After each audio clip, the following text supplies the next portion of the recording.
The Palmyrene Empire, a splinter state centered at Palmyra, broke away from the Roman Empire during the crisis of the 3rd century. It encompassed the Roman provinces of Syria Palaestina, Arabia, Petraea, Egypt and large parts of Asia Minor. Zenobia ruled the Palmyrene Empire as regent for her son Vaballathus, who had become king of Palmyra in 267. In 270 Zenobia managed to conquer most of the Roman East in a relatively short period, and tried to maintain relations with Rome. However, in 271 she claimed the imperial title for herself and for her son and fought a short war with the Roman Emperor Aurelian, who conquered Palmyra and arrested the self-proclaimed empress.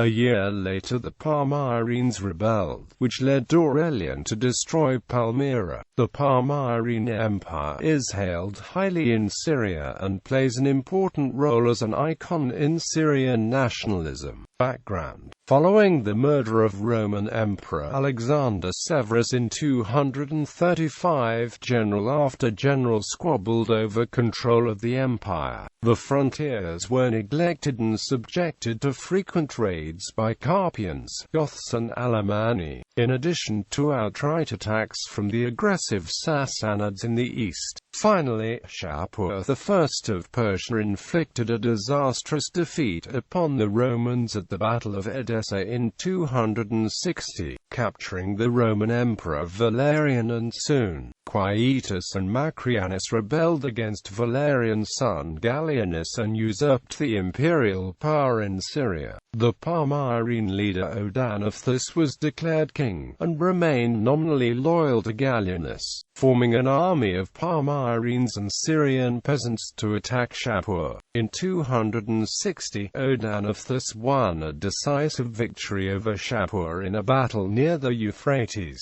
Next, Odanathus defeated the usurpers in 261, and spent the remainder of his reign fighting the Persians. Odanathus received the title governor of the East, and ruled Syria as the imperial representative, and declared himself king of kings. Odanathus was assassinated along with his son Haran in 267, and according to the Augustan history and Joannes Zonaris, Odanathus was killed by his cousin, whose name in the Augustan history is Maeonius. The Augustan history also claimed that Maeonius was proclaimed emperor for a very brief period, before being executed by the soldiers. However, no inscriptions or other evidence exist for Maeonius's reign, and he was probably killed immediately after assassinating Odanathus.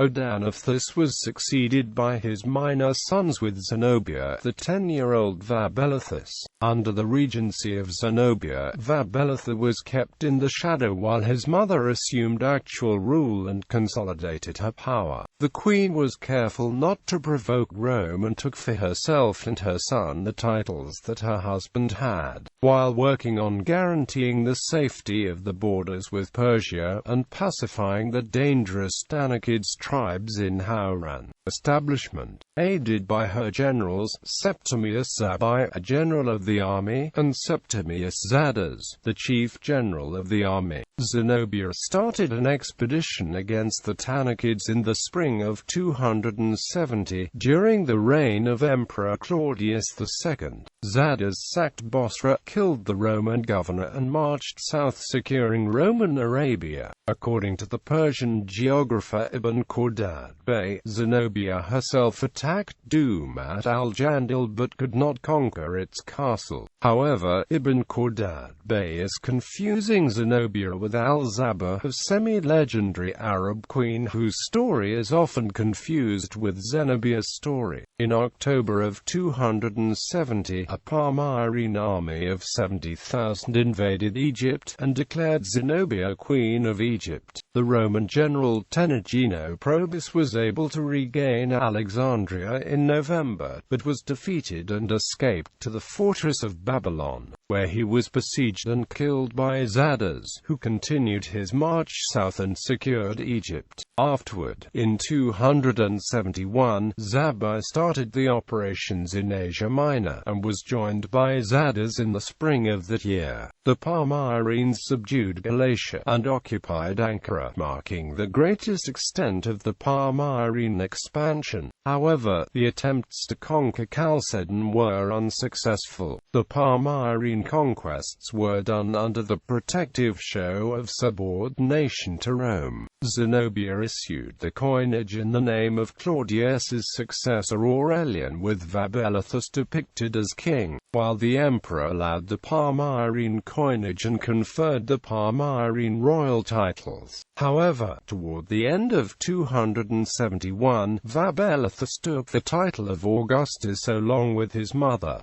Reconquest by Rome. In 272, Aurelian crossed the Bosphorus and advanced quickly through Anatolia. According to one account, Marcus Aurelius Probus regained Egypt from Palmyra, while the emperor continued his march and reached Tyana. The fall of Tyana lent itself to a legend. Aurelian to that point had destroyed every city that resisted him, but he spared Tyana after having a vision of the great philosopher Apollonius of Tyana, whom he respected greatly, in a dream. Apollonius implored him, stating, "Aurelian, if you desire to rule, abstain from the blood of the innocent. Aurelian, if you will conquer, be merciful."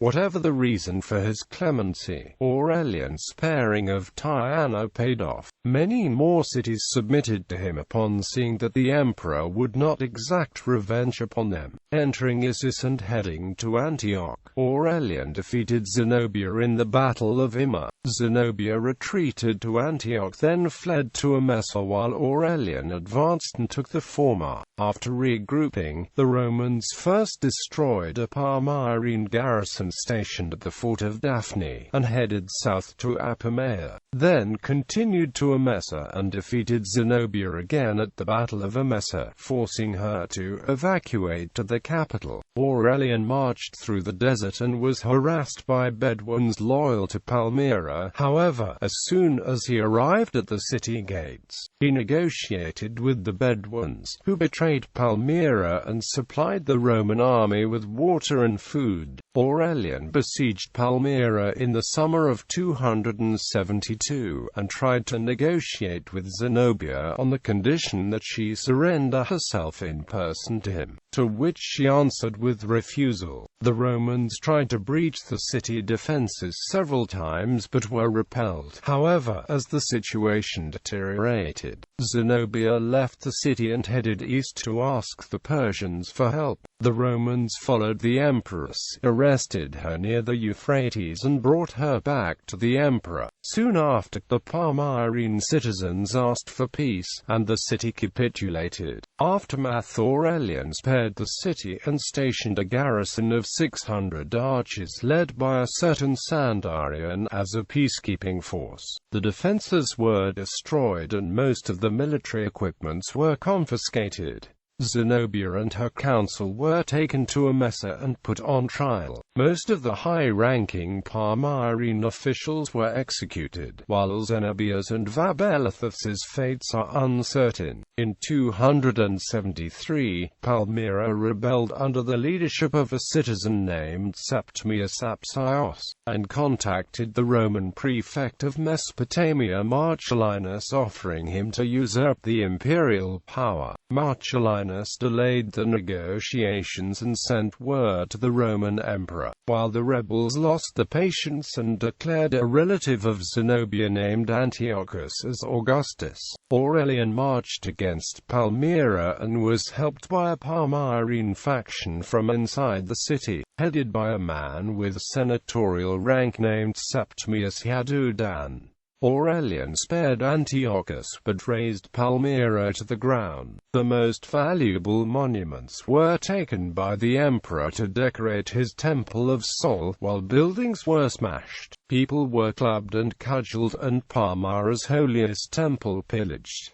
Evaluation and legacy. According to Mark Whittow and Warwick Ball, the declaration of imperial status truly aimed at Rome's throne, not just Palmyrene independence. The Vaballathus' inscriptions indicate the style of a Roman emperor, and according to Ball, Zenobia and Vaballathus were contenders for the Roman imperial throne, following a plan similar to that of Vespasian, who ascended the throne after building his power in Syria. Fergus Miller, although tending toward the view that it wasn't only an independence movement, believes there is not yet enough evidence to conclude the nature of Palmyra's revolt.